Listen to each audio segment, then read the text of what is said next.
Hello, Jim Stroud here. When the world comes to an end, will it be because of ChatGPT? Well, some people think so. So much so that Sam Altman, the CEO of OpenAI, the company behind ChatGPT, appeared before a Senate hearing to testify about all things artificial intelligence and ChatGPT specifically. Do you know what he said? Well, stand by to find out. This episode of The Jim Stroud Show brought to you by Job and Cloud. Check out this quick demo. Your entire recruitment workflow, all in one place. Job and Cloud offers your business an easy way to source and store valuable contacts into an everlasting auto-updatable database, automatically compiled with every detail about the profile, including if they're open to work and what roles they're looking for. All contacts can be enriched with all their contact details, and you can even do it automatically to facilitate, automate, and broaden your email campaign's outreach. But it doesn't stop there. Thanks to an incredibly advanced LinkedIn integration, you can reach out to anyone through LinkedIn without limits and regardless of connection level, all with a LinkedIn free subscription. And you and your team can keep track of it all through an auto-compiling messaging events timeline, rankable filters, customizable pipelines, and so much more. Why not see for yourself on our free trial?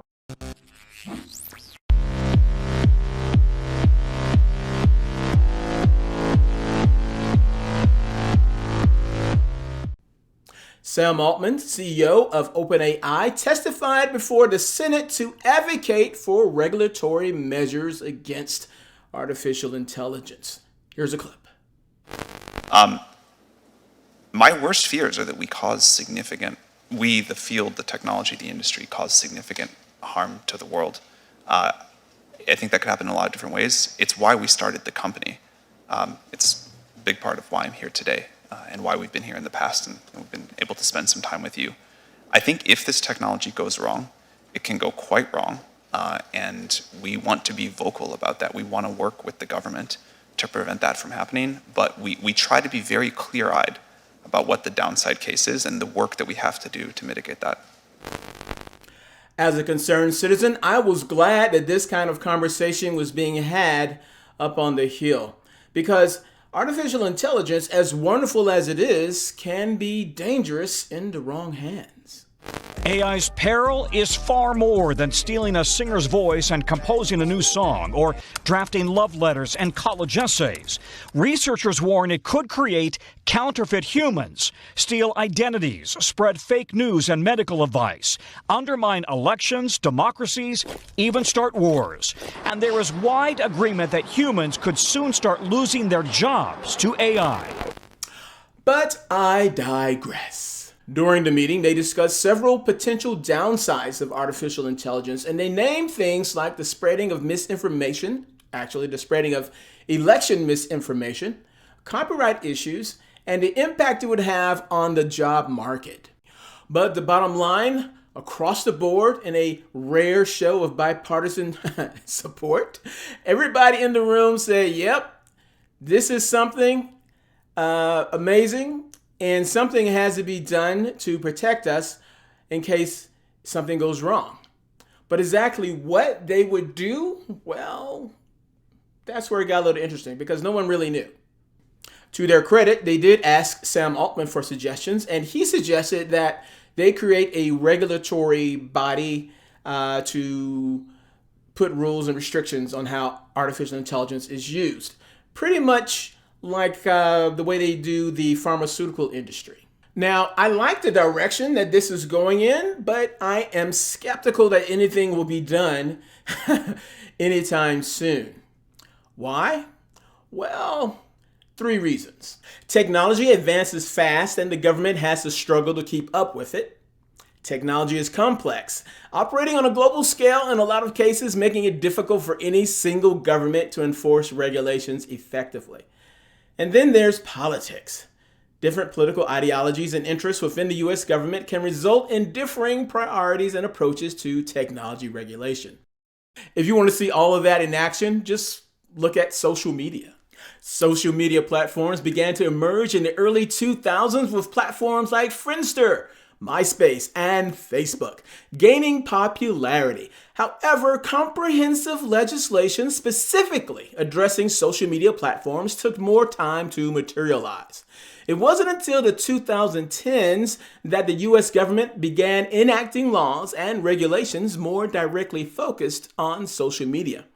One significant milestone was the passage of the Clarifying Lawful Overseas Use of Data Act, or rather the Cloud Act, in 2018, which addressed issues related to data privacy and access in the context of cloud storage, a service utilized by social media platforms.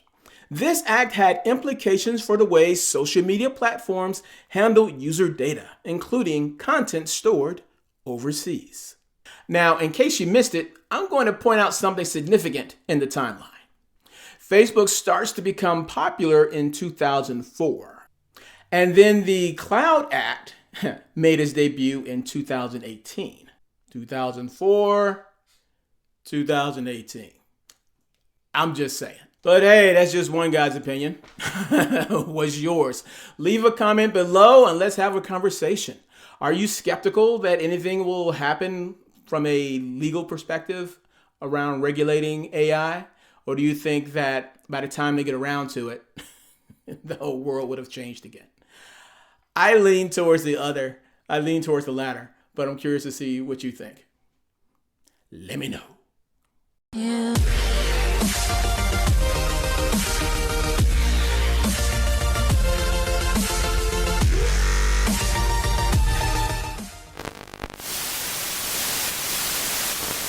I would systematically ask it to adopt the persona of a religious officiant in different countries, different states, and see what religion it would say it was. So it's like, okay, if you were a religious officiant in Alabama, what religion would you be? It might say Southern Baptist.